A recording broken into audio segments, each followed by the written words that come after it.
Hello everyone. మొన్న video తర్వాత చాలా మెసేజెస్, చాలా కాల్స్, చాలామంది అడిగారు భగవద్గీత ఎలా స్టార్ట్ చేయాలని. సో దాని గురించి కొన్ని వీడియోస్ కంటిన్యూ చేయాలని అనుకుంటున్నాను.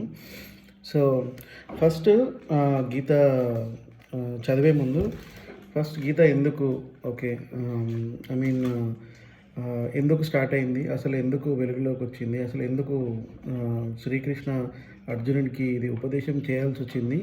సో దీని బ్యాక్గ్రౌండ్ మనము తెలుసుకోగలిగితే మనకి కాన్సెప్చువల్గా చాలా ఈజీ ఉంటుంది. సో సింప్లిఫైడ్ మీనింగ్లో చెప్పాలనంటే Gita is a way of life.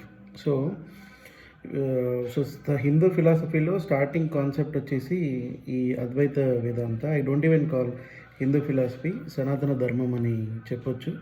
So దానిలో basically Advaita Vedanta is the core concept. So Advaita Vedanta అంటే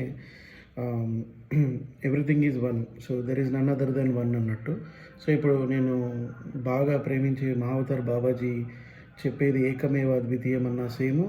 దాని తర్వాత ఆదిశంకరాచార్యులు కంటిన్యూ చేసింది కూడా అద్వైత వేదాంత ఫిలాసఫీ. దాని తర్వాత వివేకానంద. సో కాకపోతే ఈ అద్వైత వేదాంత ఫిలాసఫీ తర్వాత ఇది ఎక్కడి నుంచి వచ్చింది అని అంటే వేదాస్ నుంచి. సో 4 వేదాలు అందరికీ తెలిసినాయి. Rigveda world natural forces creation గురించి, అగ్ని, ఇంద్ర, వరుణ గురించి మాట్లాడుతుంది.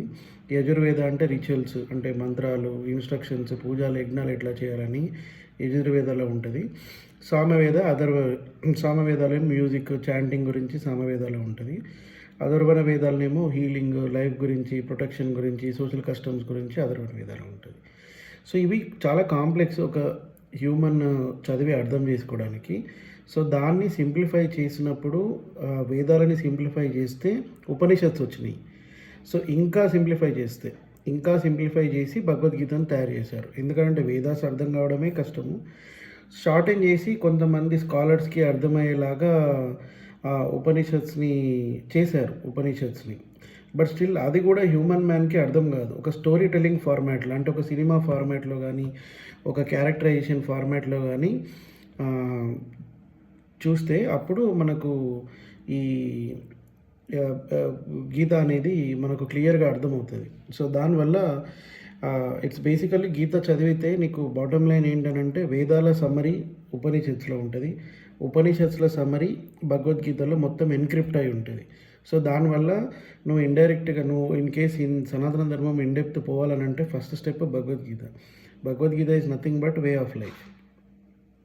సో ఆ వే ఆఫ్ లైఫ్ నెక్స్ట్ వీడియోస్లో ఒక్కొక్క సెషన్కి కంటిన్యూ చేద్దాం.